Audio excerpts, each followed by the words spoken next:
बत्ती नजाने टाइममा यो पावर ब्याङ्कको के काम भन्नुहुन्छ भने आज यसको कामको विषयमा चाहिँ हामी चर्चा गरौँ है त। यसमा छ 5, 9 र 12 भोल्ट है। यो राउटरको लागि चाहिँ खुब मान्छेहरूले युज गर्नु भइरहेको छ होइन।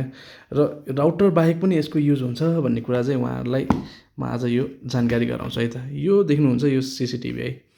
यो सिसिटिभी चाहिँ तपाईँको एकदमै इम्पोर्टेन्ट एप्लिकेसन मध्येमा एक हो है। किन भन्नुहुन्छ भने बत्ती त जान्छ कहिलेकाहीँ 1-2 मिनटको लागि अथवा केही समयको लागि।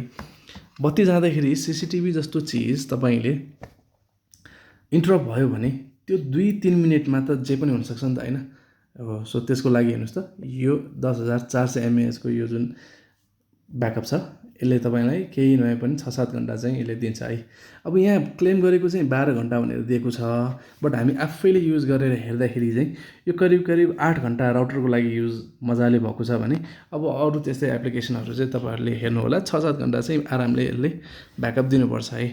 सो अब भन्नुहोस् त यो तपाईँको 9, 5 र यो 12 भोल्टको कुनै पनि एप्लिकेसन छ भने तपाईँको लागि यो काम लाग्ने कि नलाग्ने त।